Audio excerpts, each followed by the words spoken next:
In middle of the 4th century BC, the Persian Empire stretched from Egypt to Asia.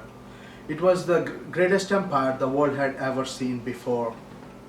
As the century passed, Persia invaded from Greece and burned Athens. There was a king born in an ancient Greek kingdom of Macedonia as a member of Arian dynasty.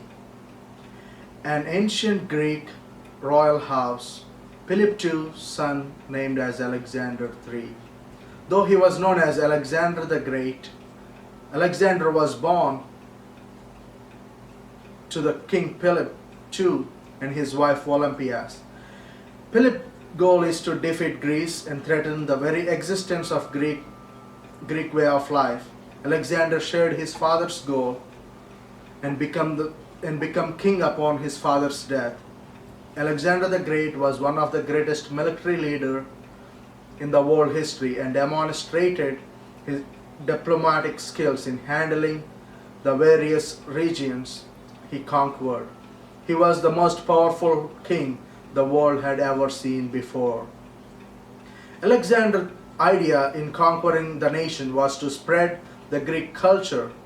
He also laid the foundation for Hellenistic world. He spent most of his ruling years an unpredictable military campaign through Asia and Northeast Africa.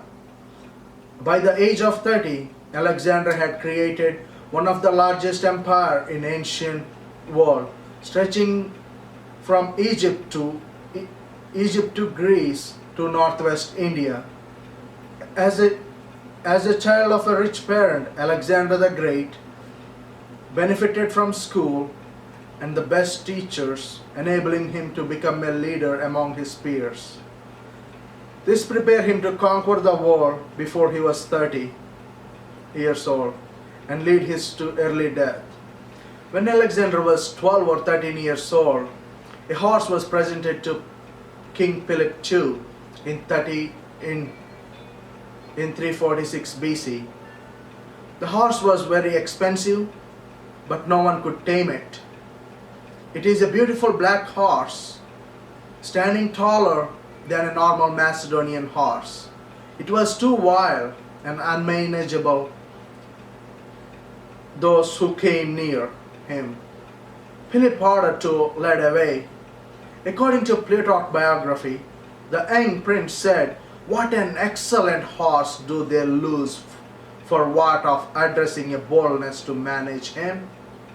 At first, Philip ignored the challenge, but finally said to Alexander, "Do you reapproach those who are older than yourself, as if you were better able to manage him than they?" Alexander ignored his father's remark, repeating his challenge, and said he would pay for the horse if Alexander, were unable to tame him. Alexander approached the horse. He called the horse Bucephalus Cameli. The horse was afraid of his own shadow behind him, and slowly taking the reins in his hand, Alexander mounted him. According to Plutarch's biography, Alexander returned to the errands with Bucephalus and dismounted.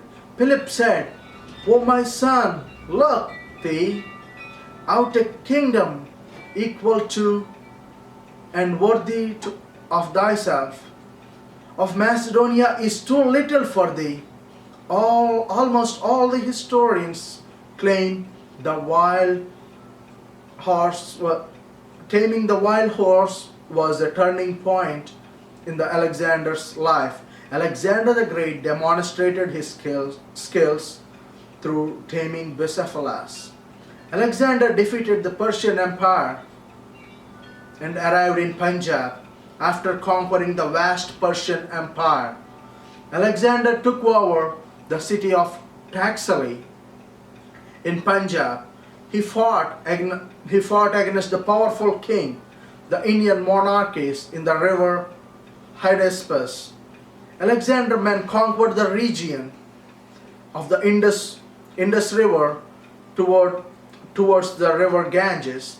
and the powerful king of Magadha. Alexander went south down the Indus River and attacked the village on the way. Alexander did not conquer India, but because he got sick. When Alexander came back home, he suffered with fever. Some historians say he was poisoned. Alexander knew he was going to die. Then Alexander called one of his generals and kissed his hand. The general asked, what your wish is? Alexander started telling his general. He had learned a lesson in his life. He had experienced everything. Alexander's first wish was his doctors to carry the coffin. And second wish was to throw away all the pleasures and gold on the way in the roads which the graveyard the people were carrying. And the third wish was have his hands dangling out of the coffin. Alexander general asked him to explain the 3 points. First, I want the doctors to carry my coffin to demonstrate that in the face of death, even the best doctors in the world have no power to heal me. Second, Alexander had spent all his life in conquering the world. The power, wealth did not save him. Third thing, Alexander came into this world with an empty hands, and he had not taken anything from this world. His vast kingdom has to stay in this world.